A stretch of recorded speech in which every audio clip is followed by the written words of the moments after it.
Patti. Hi, Ryan, and the rest of you. Thanks for coming to TalkShop. So this is my second guest that I've hosted at TalkShop, and equally excited about what Stephen's going to share with you today. So this is Stephen Shepard from Visioneering Studios. And he is the VP of Strategic Design, which I think is the coolest title. I'd like to change mine, please.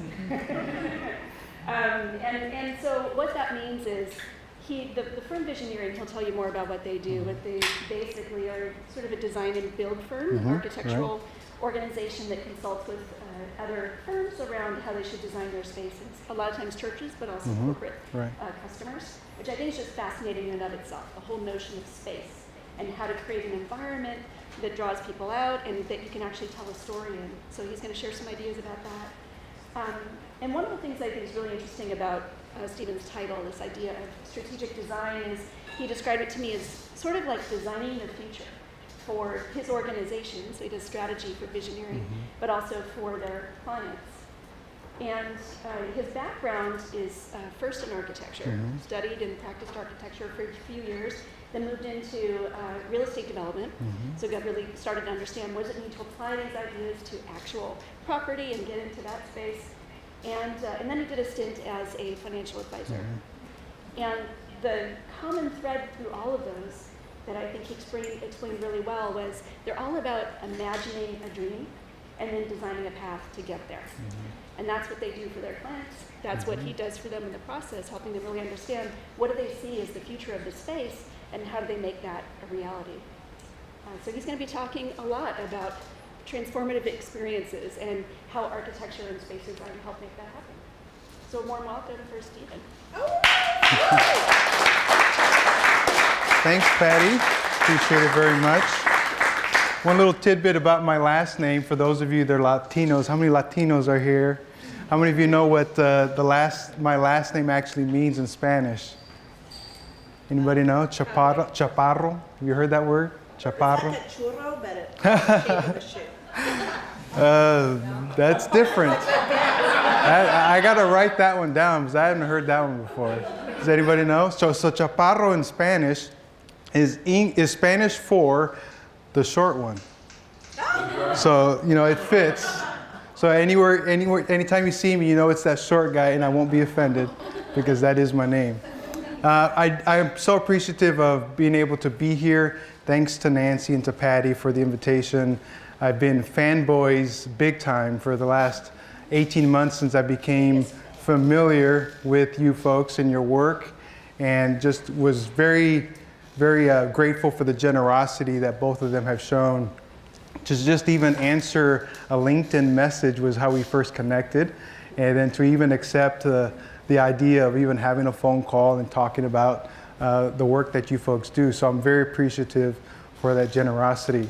I'm glad to be here, and I wanted to begin with a little bit the idea of the architecture of transformative spaces or experiences. I want to share a little bit about our work, but before I do that, I want to share a little bit about myself and about the office that I work for.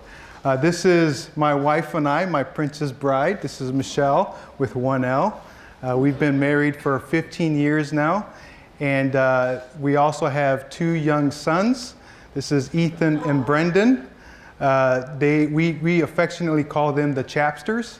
They have a YouTube channel, so go and check it out, called Chapsters TV. This was their way of learning how to tell stories even at their young ages of 8 and 11, of experimenting. I challenged them to, just exercise what it means to explore different ideas with video and to tell stories. And so they've been doing that. They're now 15 episodes in, so I'm really proud of them. I grew up in Michigan. I was born in Chicago, but grew up in Michigan.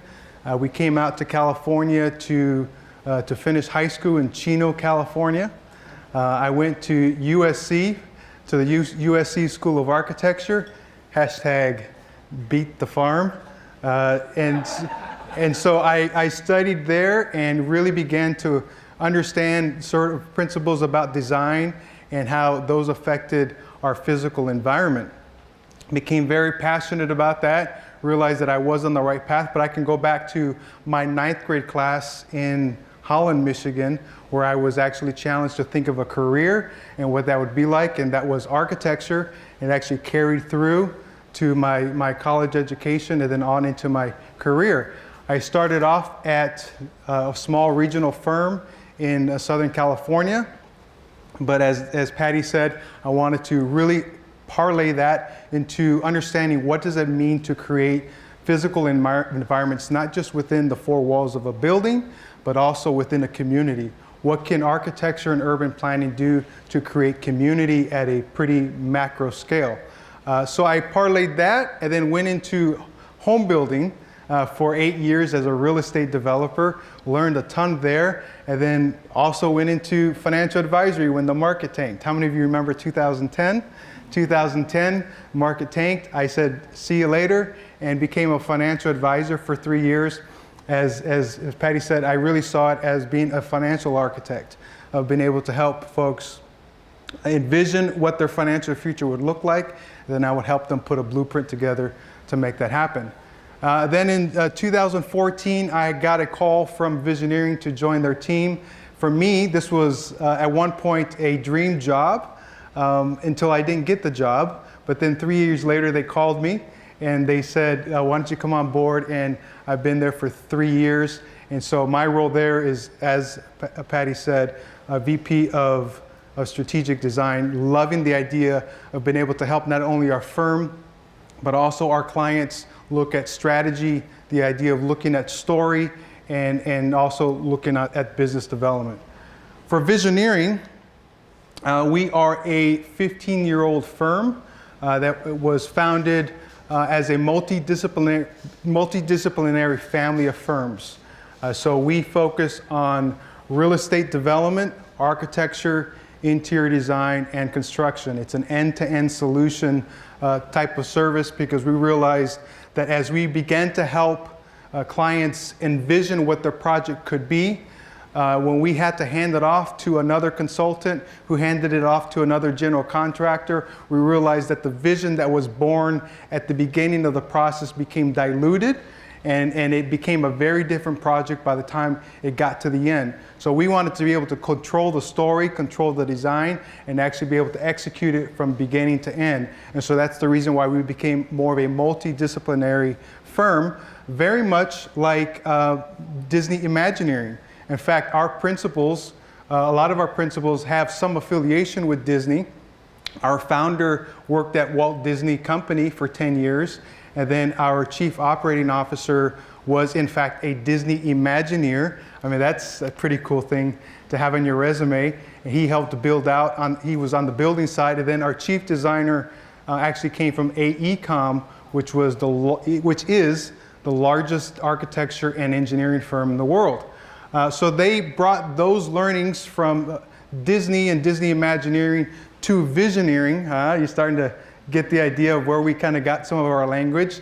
The idea of being visioneers is that we are not the visionaries, okay? We are not the visionaries. Our clients are the visionaries. We are here to come alongside them and to engineer the vision that is born out of their leadership. And so we are a firm of almost 50 visioneers across 5 locations across the country, and it's pretty awesome to see all the different reasons why people have come to Visioneering over the years. It's one that comes from an ideology that is pretty strong. You know, I've heard from a lot of you folks that have been here 13 years, sometimes 2 tours, multiple years that have been here, and it's really telling to hear about how long people are at a firm because they really believe in the work that you folks do. Just like you folks have an ideology, we believe that every space tells a story. I could show you images of spaces, different kinds of spaces, and I would ask you, I won't do that today, but show you an image and ask you to give me a one-word description of what that space tells you. Every space tells a story. It just may not be the one you want it to tell. And so just like you folks here, I believe that many of you on the design side would probably say that every slide tells a story. right?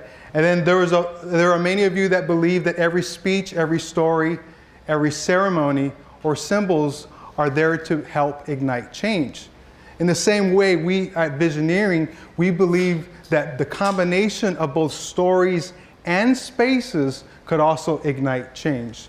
And so we have this dream that we want to bring the story of our clients, their DNA, their culture, their vision, mission, and values, take that story and be able to reflect that in alignment with their space. Many times, I don't know if you've gone into a company where you understand their DNA, you understand their mission, and then you go into their space and it doesn't reflect that DNA in any way, shape, or form. There's a dissonance, there's a misalignment. So what we try to do is take that story of the organization and make sure that their environment also reflects that. The idea of experience is what I really want to talk about today. And I think it's a topic that we're all familiar with, especially if we're in the design world here in the Silicon Valley. There's a lot of talk about experience, especially with the idea of user experience. Those of you on the tech side with any sort of user interface and on your phone, that whole experience where the process of interacting with some technology is seamless and you don't even notice the transitions between one screen or the next because the user experience has been taken into consideration. You also think of the customer experience. A lot of people are talking about how do you improve your client's experience with you, whether they're going to purchase a product or whether they're going to purchase a service, that what can you do to make that entire experience from the moment they find out about you on the internet, on social media, to the time that they enter your front doors, to the time that they interact with your staff, to the time that they purchase a product or service, and then they live with it, what is that entire client experience like? And so there's a lot of tension that's been talked about that. There's even a lot of conversations that are being having about the employee experience. You can be really good on the customer experience side and they have wonderful experiences with your brand, but on the flip side, what about your employees? Do your employees have an equal or better experience working for your company? And so we want to be able to help our clients and our customers think about those things. But the thing is that the idea of experience is not a new topic. It's been something that's been around. It's, in fact, about 20 years ago, there was an article written in the Harvard Business Review called Welcome to the Experience Economy. I wish it actually looked that nice. This is how it looks today, but it was a 20-year-old article that led to a book written by Joseph Pine and James Gilmore. And so they talked about this idea of a progression of economic value. This sounds so exciting, doesn't it? You realize that you're out of college, you didn't have to talk about economics anymore, but there's actually a really good reason to talk about the progression of economic value. And what that means is over the years, say over the last 100 years, the reasons why we purchase products or services depends on what we get in return. Okay, so for instance, let's use a cake as an example, okay? So the commodities economy.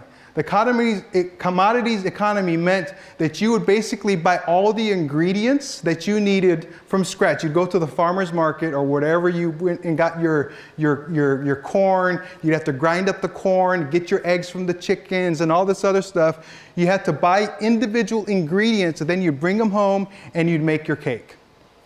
On the goods economy, basically with the industrial age, we became where the ingredients could be pre-packaged for you. So all you had to do is go buy the box of, whatever Betty Crocker cake mix that you could go get. You'd bring them home and then you basically just mix the pre-packaged ingredients. And then it went from there to the services economy. Well, people started to say, I don't want to buy or make things from scratch. I don't want to buy the ingredients and make it myself. I'd rather just go to a bakery and buy the cake itself. Now that's going to cost maybe 10 times, if not 15 times the normal cost of the ingredients, but I'm willing to pay that because of the convenience that it gives me, okay? Well, after a while, the services economy went away. Actually, it still exists, but then they went to the experiences economy. The experiences economy says, I don't want just a cake, I want an experience. I want to go and get the cake and have all the environment that is around it. I want my child to feel like they are getting an experience for their birthday. So the birth of Chuck E. Cheese, the birth of having your parties at Disneyland came, so they wanted this experience. In our case, as adults, we love to have experiences as well. That's the reason why we go to concerts. It's the reason why we go to things that stimulate our emotions, that stimulate our, there's a sort of a sensualization aspect to it, that we want to be able to have this experience that will help us. An early pioneer in this experience economy was none other than Walt Disney. He went from a service economy to an experience economy by doing one thing. When he first got his start, he wanted to tell stories in 2 dimensions. So he started with Mickey Mouse and the cartoons, and then he started with the movies, the animated movies, and there's, everybody loved them. I still watch some of these old cartoons from back in the day. But it was a very, we all grew up. I grew up with a lot of these stories, and I didn't even realize, that Walt Disney had brought these things to life, because before him, they were in some cases just in written form. So he took even a textual story, a verbal story, and made it animated. But after a while, he says, I don't want to just do 2-dimensional stories. There's nothing about that really relates an experience. I want to create a story environment where people can actually interact with the story. They can step into the story in 3 dimensions, and they can experience the characters, they can experience the castles, they can experience the land, and you know where this is going, right? So he wanted to create a 3-dimensional story, which became Disneyland. And so this became a place that you go to, you have memories. It's a wonderful thing the day of. It cost an arm and a leg. I hadn't been back. You saw the pictures early on with my family at Disneyland, but they had been 7 years since I had last been there, because it's expensive. And I wanted my kids to be old enough to remember it. I don't want to go and at 2 years old, and they're like, Daddy, I don't even remember what happened. I'm like, thanks, I just spent $500 on just getting you guys in. But the idea of an experience, and there's people that have annual passes because they love going back. There's a sense of escapism. You kind of go into the space. It's the happiest place on earth. Doesn't matter what happens at home. The happiest place on earth is here, and you experience something wonderful. Well, in this model, Walt Disney had a great concern for the guest experience. He wanted the guests to feel like they were part of the story. So he took great concern to the detail of the entire experience, literally from the website to the parking lot, the walk from the parking lot to the gates, and then from the gates to the castle. Every single step that they took was a curated journey, that even the garbage cans were part of the story. Have you ever noticed that? You ever seen any Rubbermaid trash cans at Disneyland? Because they wouldn't fit the story, right? They want to make sure that even the people that are there, the staff people, they're cast members. They're literally part of the story. They don't go in and say, hey, how are you? How are you feeling? Is there anything I can do? No, they come in character, and you can't break them from the character. They're part of the story. And so there's layers and layers of story. If you go to a restaurant there, you realize that there's probably 2, 3, 4 layers of the backstory of that restaurant. That if you ask somebody, what's the story about this? It's amazing the level of backstory that they create just to create an environment. So his work and his legacy has definitely inspired our leadership at Visioneering. We wanted to build a firm that would incorporate this ideology and this methodology. We wanted to be able to create stories and spaces. When we think about spaces, though, there are different ways that we would measure how an experience is valuable to us. We need to make sure that our experiences, that we're going to pay for them if they give us some degree of benefit and stimulation. Like, you have to make me feel good. If I'm going to fork over $100, you're going to make me feel good, okay? And it's like pulling up to a table and say, serve me, what do you got for me today, right? And so those are the types of things that our experiences offer us. We pay for experiences that benefit and stimulate us. There's also an aspect of storytelling to experiences. How many of you have gone to this wonderful concert, and what did you do the very next day? Did you mum's the word? Did you not tell anybody? Or did you spend the whole day talking about your experience, right? There's something about these wonderful, stimulating experiences that cause us to tell stories to the point that people are rolling their eyes back and yeah, I've heard it. Or when you go to a vacation in Europe and you've been there for 3 weeks and you're telling people, you wanted to show people all your Instagram, like, dude, I heard it already. But that's part of what an experience is. An experience, though, is also consumer focused. It's focused on a single person. We love experiences because they definitely benefit me, okay? I'm not necessarily concerned about what to my left or to my right. It's about the I, the individual. It's about the me, okay? That's more consumer based. But there is a dark side to experiences. Because experiences, since they are consumer based, there is this idea of consumption, right? I roll up to the table, what do you got for me today?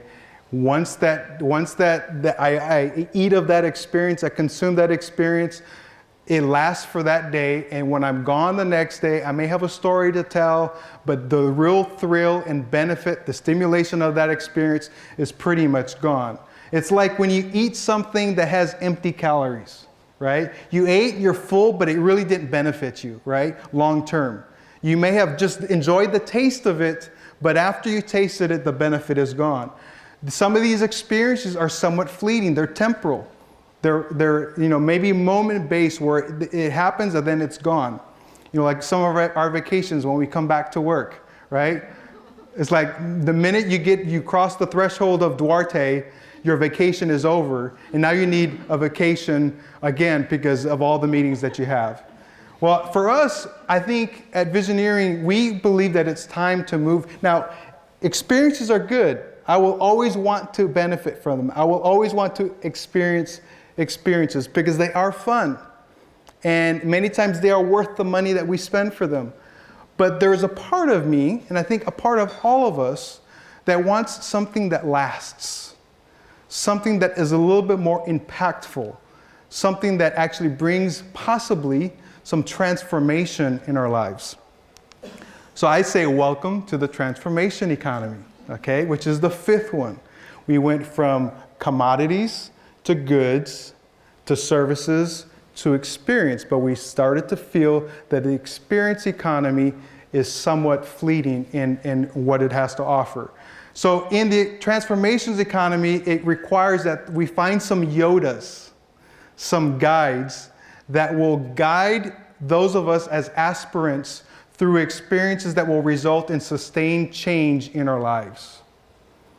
We want there to be some effect. When I experience whatever this event is, when I experience this space, when I experience this conversation with this person, I want my life to be changed. Now that's a heavy sort of desire, right?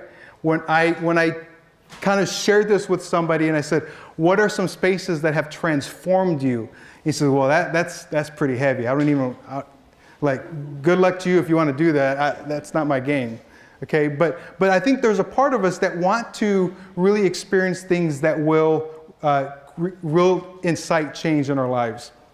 And I think that there is some sense that this is already beginning to happen, that there are markets that are starting to develop that begin to bring together to us some sort of impact in our lives that we want to see. In fact, there is an article, rather a report that was put out by the Harvard Divinity School that says that there are people, especially the millennial age, the millennial generation, are seeking for events and communities that will bring about change in their lives. No longer are they satisfied with the experience-based economy. They want something more impactful, something that is going to make a difference, something that is going to make a change in the world. So they began to study 6 themes about what people are looking for when they look for some type of event, some type of experience that will bring transformation to their lives. So they identified these 6. They want to find experiences that will bring community.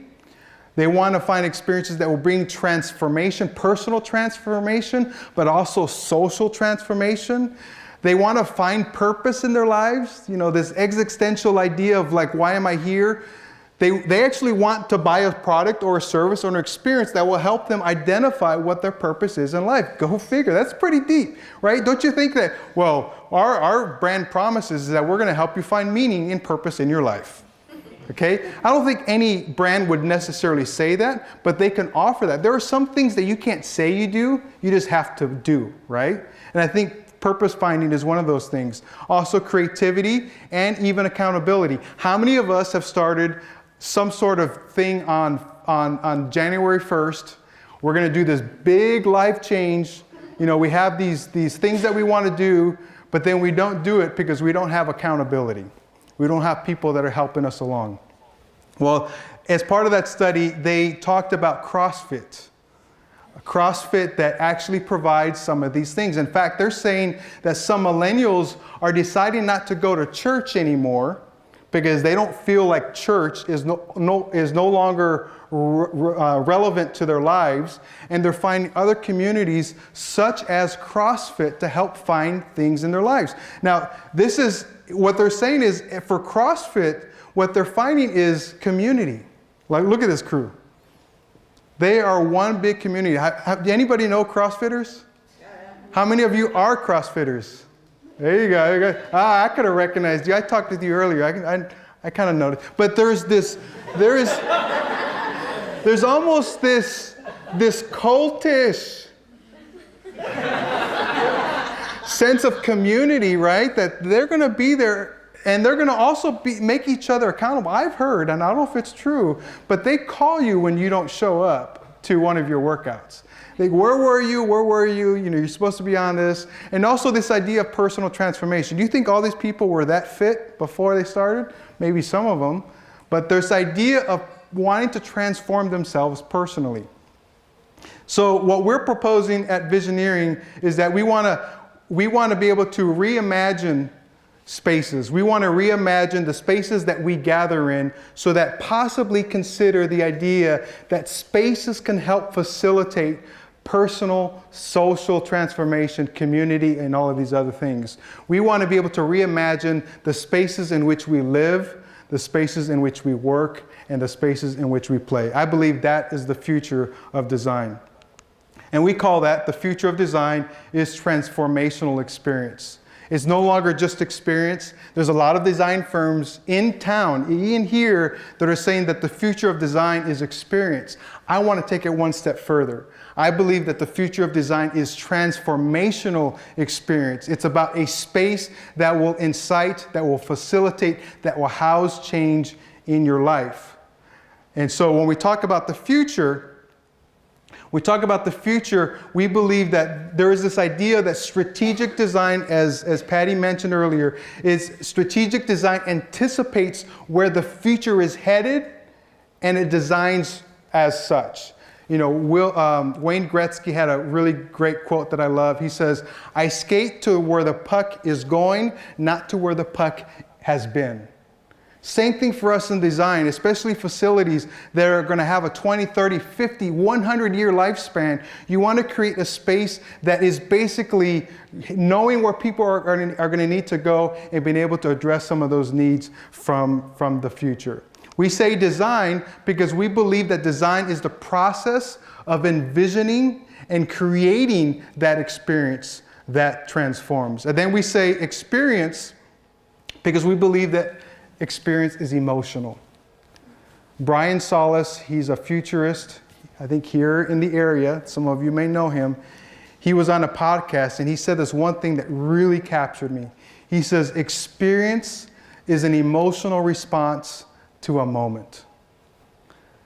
Experience is an emotional response to a moment. When you have this guttural response to either a space, to a community that a space houses, or things like that, we have to understand experiences are emotional. We also believe that experience has to become holistic. That it is more than just about a music experience, it becomes also about the sum of our interactions to the world around us. It's not just one thing. What can we do to create an ecosystem of experiences? We also believe that experience is transformative. One that when people encounter this event, this space, that they are forever changed. And so we even think of, is it an experience or is it an encounter? A different way of looking at it. Experience is a snapshot in time. An encounter is when you either walk into a space, when you meet a group of people, when you meet a person that becomes your BFF forever, that your life is forever changed. And so that's what we think about transformative experiences. So here's a way that we kind of look at it. We know that this is the formula for the theory of relativity. We're actually going to change it. We're going to say that this is the theory of transformative experiences, okay? So we're going to use that as our model because we believe that in our case that E represents experience, M represents moments, and then that the C squared equals culture craft, or what we call cultural architecture, and I'll refer to that in a moment.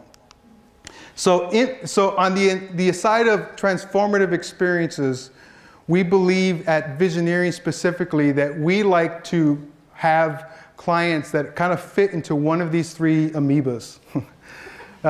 We believe that what we like to do is have impact-driven design.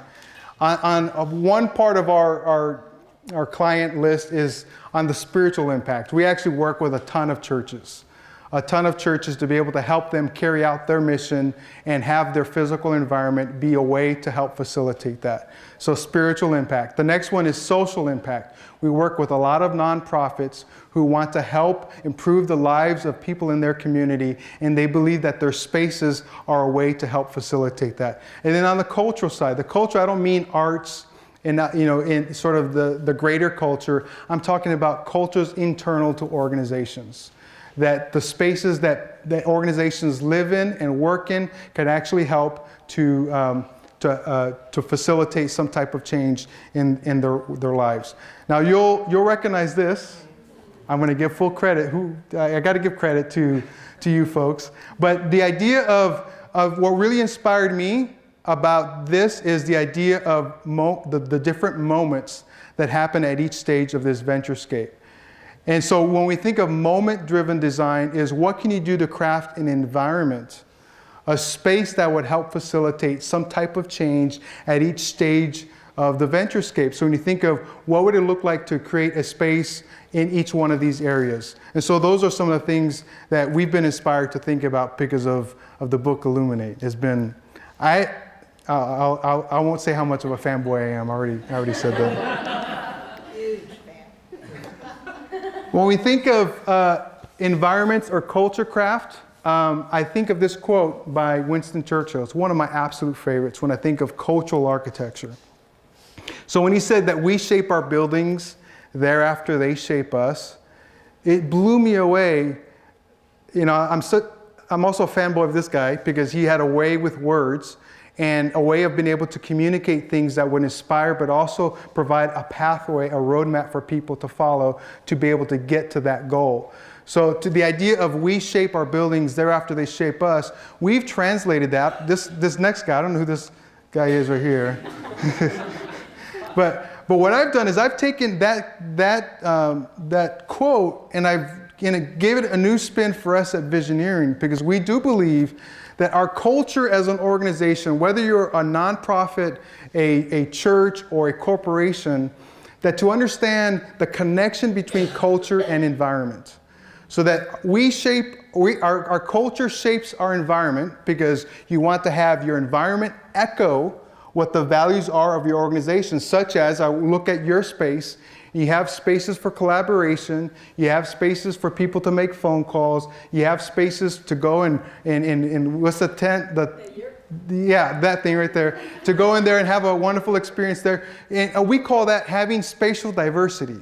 Okay? Having different types of spaces that facilitate different types of activities and have a multiplicity of spaces to offer that. Because if you just have one office with a big open plan, it's really cool for pictures and everything, but it's not always the best environment for all types of activities. So the fact that you have different types of spaces will facilitate different things. So if you have a cultural value of innovation and collaboration, your spaces help to facilitate that type of interaction. So our culture shapes our environment, and our environment shapes our culture. Let's say, for instance, you had this building here, but didn't necessarily live up to the values that you were trying to aspire to. Well, your environment can help shape some of those things. So then we think about our role of story in space. We've talked about that, how that's kind of how we ignite change is through story in space. Sorry, that's a little washed out. But a lot of times, this is what happens with organizations, that their space and their story are misaligned. They don't overlap, they don't connect. There is a disconnection between their story and space. So what we try to do is be able to bring them together so that they do work hand in hand, that they're working together to make sure that the space is telling the story and that the story is impacting the space itself. Well, we always begin with story. You know, that's one of the things we learned with at Imagineering.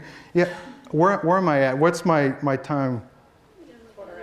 15 more minutes. Okay, 15 more minutes. Okay.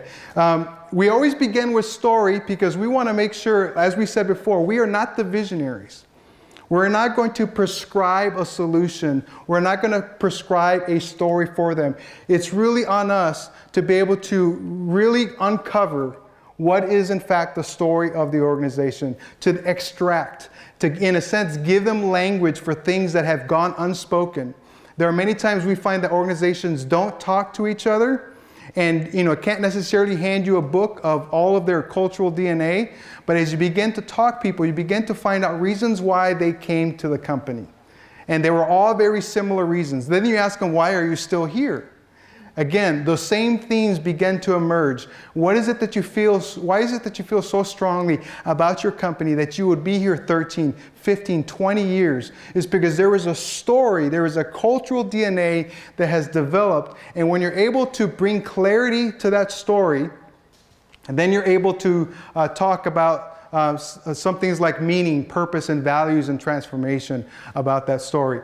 On the space side, there are ways to be able to bring that story into space. I'll give you a couple of examples of some of the work that we've done, just a few brief examples of how we've been able to instill or bring in alignment story with space. So this is a project that we did. This is at the most micro level. I call this the space inside. Space inside four walls. There was an elementary school that came to us out of Texas, and this was a pretty wealthy school district that wanted to look at space that had been left over in an elementary school. A space where they wanted to be able to bring together, they called it flex space, but what that meant was rather than it being multi-purpose, it was multi-useless. They didn't actually have any purpose for it because there was no intention behind it. But they had an aspiration. They wanted to find a space that kids can come together and be inspired not only to learn, but to collaborate, to be able to read, to be able to have discussions, to be able to have little campfire discussions, but also it was a space where teachers could come together and they could collaborate after hours so that they could begin to reimagine what the future of teaching was. It was the future of teaching, the future of learning. So this was one of three spaces that we were able to design for them so that they could reimagine what it would mean to have a collaborative space in a school. And so this was a fun exercise about the space inside. The space between is generally the space that is between the buildings, okay? When we think of space between inside, it's usually everything that you experience inside the four walls. But when you think about the space between, it's about the spaces in between buildings. And most people don't think about those things. It's the green area outside the front. Sometimes if there's multiple buildings on a campus, is what is the landscape in between. Sometimes those are the most effective types of spaces to bring people together. This was in Discovery Bay. This was a church that was on what was formerly a 5-acre dairy farm. And this site had actually been taken over by a lot of drug addicts and homeless people, and it became an eyesore, but also just a problem for the city to keep people out of this because it became a real hellhole in the community. The church bought this site, and they had this vision of being able to, in a sense, redeem the place and have it be a place where they could redeem both people and place. And so they took the story that was already there. They took this barn that was there, and they said, let's take that language. Let's take the history of this place. We don't want to turn people away. We want to invite people to come and have this be a place where people can hang out, and basically, even the name of the site, it was no longer the name of the church, but it became the name of Discovery Fields, because they wanted it to become a field, a park for the community, so that the space inside was almost more important than the space, the space between was more important than the space inside the buildings. This is another project where I talk about the space beyond, which is really thinking as macro as you can. This is a 50-acre parcel in Pleasanton, so another one that's close by. This was also a dairy farm, but this one was not 5 acres, it was 50 acres. The church had bought it, and they said, we want to develop a master plan for this project. We've been trying to do it for 10 years. We've been trying to get rid of all the little barns and all the little creeks and all these things that we want to just wipe clean and start new again. But what can you do to help us? Well, we realized that the barns and the streams and the trees and the wood, that was their story. That was their story, the story that was already at the site. And in fact, it actually resonated with the story of the people. So there's a story to a place and a story to a people. And so we began to implement items features in this site that actually embraced the current story of the site and actually use those features to the benefit of the overall master plan. So there is the idea of using, again, dairy or farm agrarian type of vernacular to design, and use those to be able to, that became the language of this story. The language of the architecture is about using what is already there, not trying to contrive something, but using that language to create this place where people can come. In fact, on this right here is basically a series of portables that were put together. So they restored portables, and then on the big face of the wall, there is this usually a huge line of text, literally 10 feet tall, that they use restore. Because that was the big idea for this, was what can we do to restore as much as possible? Restore streams, restore barns, restore wood, restore even, where the cows put their heads through the thing to get the metal bars. They reused those as well for bicycle racks. So it was, what can we do to restore as much of the story that's already on the site and reuse it for something else? Well, there's a story about a man who felt like no one would ever accept him because he had kind of gone wayward in his life, and he even felt like, I know not all of you are necessarily people of faith, but he wanted to go to this place, and he felt like God wouldn't accept him because he felt like he had just messed up too much. I know I feel like that sometimes with my wife, that I've messed up too much, and even my wife won't accept me sometimes, but she always does, because, look at me. And then, so she went to this place. Come on, I got the biggest laugh ever. It's just like, why that part? So he went to this place. He didn't realize it was a church, but he saw something was going on. He saw that there was activity. He saw that there was restoration that was happening. And he goes there out of curiosity. Before he knows it, he's being led into the church, and he's looking around and seeing all of this material that has been restored. And he's seeing that what potentially discarded items were being used, and there was new beauty that was being found in all of these items. And he saw that big word restore, and it hit him. And he says, man, if these people can actually find and create beauty in all of this old junk, how much more the big man upstairs could possibly restore my own life? So he was baptized in a concrete cow trough. So you think of the idea of, I'm getting goosebumps.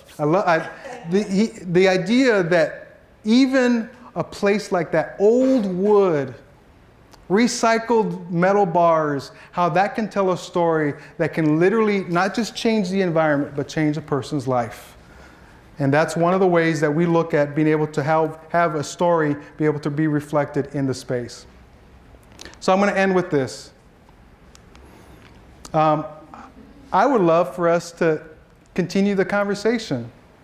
I'd love to pique your interest and see what you think. Maybe you've never really thought about how space, how the physical environment can actually lead to transformation. Some of you may agree with my earlier assumption that people may have that to think that a space could literally change a person's life is a tall order. Yeah, it is a tall order. It takes work. It takes a lot of work back and forth, but I know it can be done because I've seen it happen over and over and over again, whether it's at a spiritual level, a social level, or even at an internal cultural level.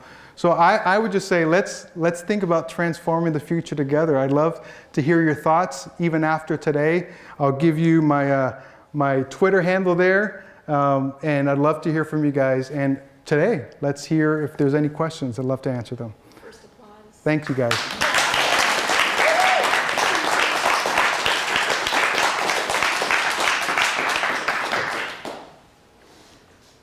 So I'll start. When you were meeting earlier, you talked about a process that you use to draw insights out of your clients, because you said that you start with story, but also that sometimes you have to give language to things that are unspoken. Right. And we know how hard it is sometimes to draw some story out of them. Right. How do you do that? So we began by asking a ton of questions. We don't, a lot of times clients will come to us and they say, well, we need a space of 30,000 square feet. How would you do it? Literally our first response is, I don't know. I don't know your story. Let me ask you a ton of questions.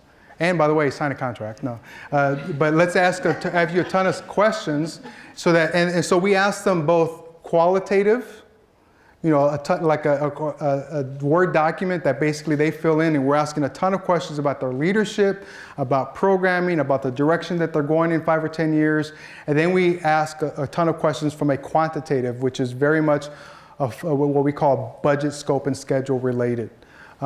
So we take that information, we'll go and visit them after they've given us those responses, and we'll sit with them for a day and a half. And we'll basically vet their responses. Because many times, even their first responses are not the best ones. And especially if we're going to work with a leader of that organization, a lot of those responses came from the folks downline, and they're aspirational, right? They're we want this. They treat it as a wish list, and so they're going to put everything on the list. And so we go over that list and then ask the leadership, okay, this is what we heard. How much of this is really the direction you're going? And then they will kind of craft that for us. After that, we'll go back for another week. We will spend a week with them on site. We're basically embedded with them. And we will basically walk their site, walk their landscape, meaning their community, so that we can survey, in a sense, like the lay of the land. We can see how people like to hang out. What are the best third places, where people like to hang out? Where are the hot spots at night? Why do people like to go to this space or that place? There's a reason for it. We get an understanding of the culture. We'll do a ton of demographics. So it's both an art and a science part of it. And then we'll have a workshop. We'll kick off that week with a workshop, and we'll do a deep dive, very interactive, where we'll ask them a lot of questions. And then one of the exercises that we do is say, okay, get in line in the order that you became part of this organization. Okay, so from earliest to latest. And then we ask them to write or draw, and don't worry about being an artist, just draw a picture of a moment that you remember that would encapsulate your experience thus far with this organization. So after they do those, you put them up on the wall, and then one by one, people explain what they wrote. And you start to see patterns that begin to emerge. Patterns like, I came to this organization because of this reason, and you find out that 3, 4, 5, 6, 7 other people had the same feeling. And you begin to see those connections, and so that those begin to formulate what becomes the story or the culture of that organization. So we'll come back, we'll digest all of that, and that night, that first night, we will kind of compare notes as a team, and we'll begin to say, okay, what connections did you see? What did you hear? What did you hear? And we begin to really start to formulate what begins to become a big idea that will serve as the backbone for the rest of our design exercise. That big idea, we craft it for about a day. We come back to the organization on the second day and we say, okay, here is what we heard. We heard you say A, B, C, D. We drew it in somewhat diagrammatic form. Are we on the right track? And it's a, yeah, keep going, or you know what, you need to course correct a bit. It's okay, great. Now we're on the right track. We know that we can go one single direction because we've done a ton of discovery, a ton of asking questions throughout the process. And then at the end of the week, which is usually a Thursday, we'll basically come to them with our grand reveal of what that is. So when you look at even this right here and this right here are examples of work that would be part of those deliverables during that week. So does that help to answer the question? In a week, on this campus, right? I like a lot of what you were saying about the experiential design and cues from Disney. One of the things that I've noticed, especially with Disney, is that they try to hit all the senses. And so I'm curious, like, if that's something that you guys have also factored into some of the projects you've had and designs. Yeah. If so, like, what was your approach? How was that a little bit different than something that was, say, just visual? Well, yeah, definitely is multi-sensory as well. And I actually was going to try to do an exercise today, but it was going to be way too over the top. But to involve more of the senses, the idea, Disney, they'll have fans that will blow out the churro smell, right? So there you go. There's the connection. You knew it was coming. They blow out that smell, and basically that becomes part of it. Like, so when you're walking somewhere else in Timbuktu and you get the churro smell, you think of Disneyland. But so there is part of that. Like maybe flowers. Instead of churro smell, you have flowers that give off an aroma. Okay, there are flowers at different times of the year that would give off an aroma. Or there was this one concept of we wanted to be able to give the semblance of like a spirit kind of moving through the place. And so the way you do that is by having this long stem grass that as the wind blows through it, you can hear the wind literally moving across the site to do that. So music about creating the experience is another way to get the auditory sensory involved there. So we touch, smell, and then the touch, the different types of materials, rough, if there's going to be texture, that's definitely part of it. So we definitely want to look at all of those different things when we're looking at environments that we are part of as well. So absolutely.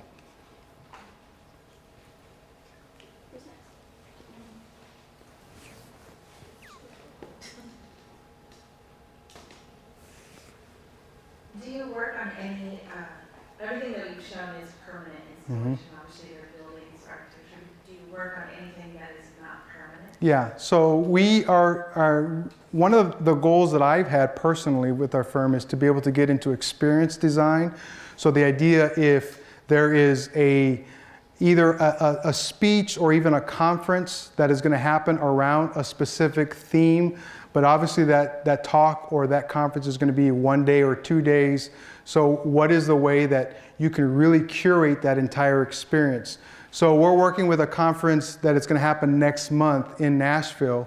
And the idea of, they have a brand book just for the event. So they want to make sure that everything is on point, that even their partners are not overpowering the event brand. So we wanted to make sure that we provided environmental graphics, we provided furniture that was branded, we provided a curated path of travel for their guests, so that from the moment they cross the threshold into what is the branded environment for that conference, that they know this is an environment that is about this theme that we're about to experience. Even the way tables are situated, all the event planning that goes behind it, the way the stage, the backdrop, do you highlight the architecture or do you neutralize it? How much does the architecture itself play into it? So we even want to look at the program of the event as a story in itself. Like, how can you actually divide the itinerary or the agenda for the event or the meeting so that there are certain themes that are grouped together that you can create a space that is based on that theme. That theme can become fixed for the whole event, or it can become sort of mobile within the event itself. It can change so that the experience, the space can change itself. So it's not a ton that we've done, but it's a natural outgrowth of what we already do, and that we're definitely looking to experience that more and more. So when we are approaching partners such as conferences, we're saying we no longer want to be a vendor, because a vendor doesn't really help us in any way. We want to help create value for your experience. So what can we do to come alongside you to create the event as a spatial story? Yeah.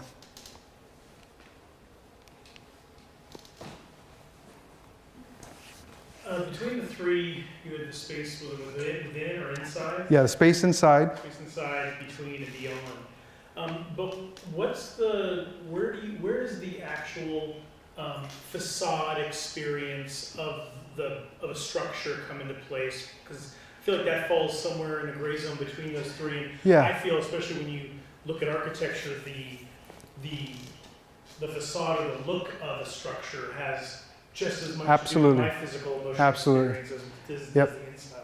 So we would almost put that in the character of the space beyond. The reason being is that most people will first interact with a building as they're driving by. So when we think of the space beyond, it's literally beyond the property lines. Okay, so how do people experience, or are they impacted by the site as they're driving by, or as they observe it from afar? So a lot of times when there are organizations, whether they be retail, commercial buildings, they want to reposition themselves. So it's, in a sense, it's rebrand themselves from an exterior facade level.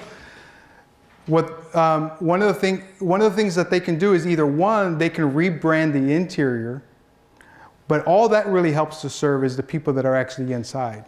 It doesn't tell a story to the people driving by.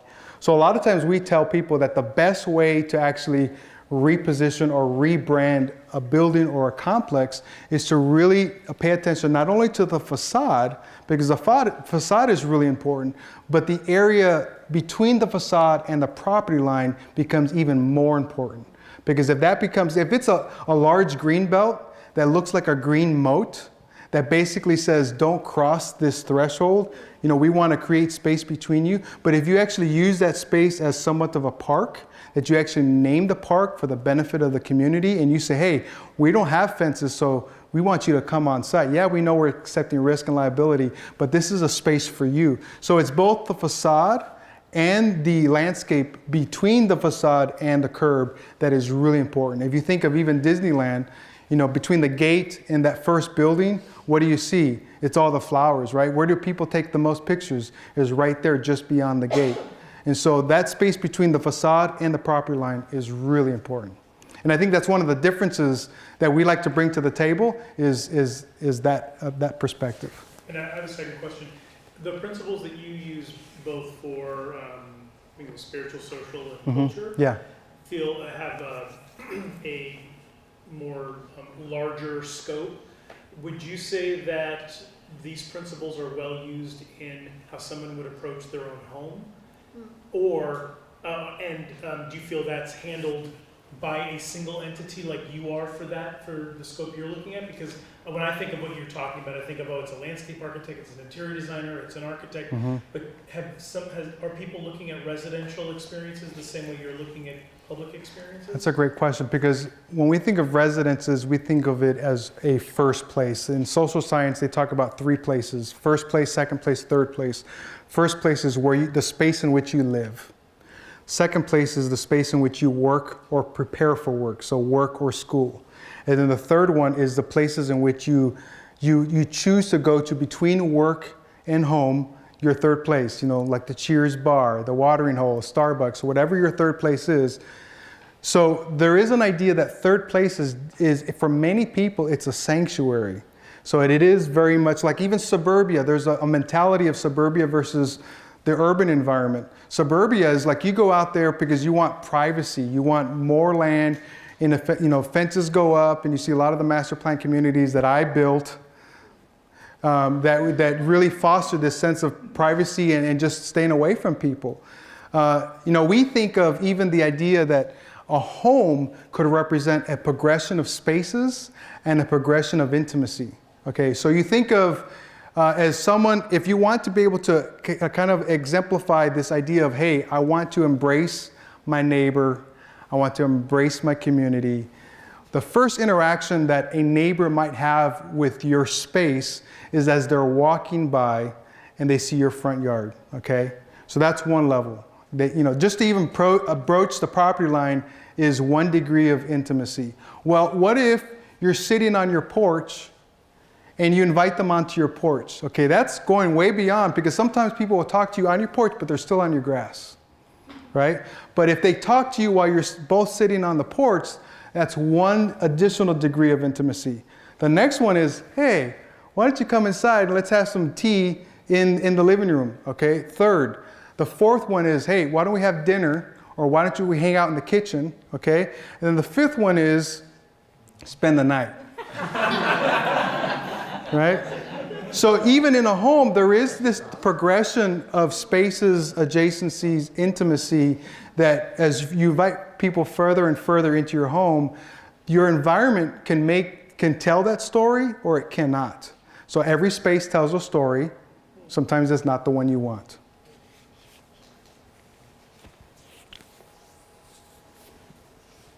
Bueller? Any other questions? All right, thanks guys. Thank you.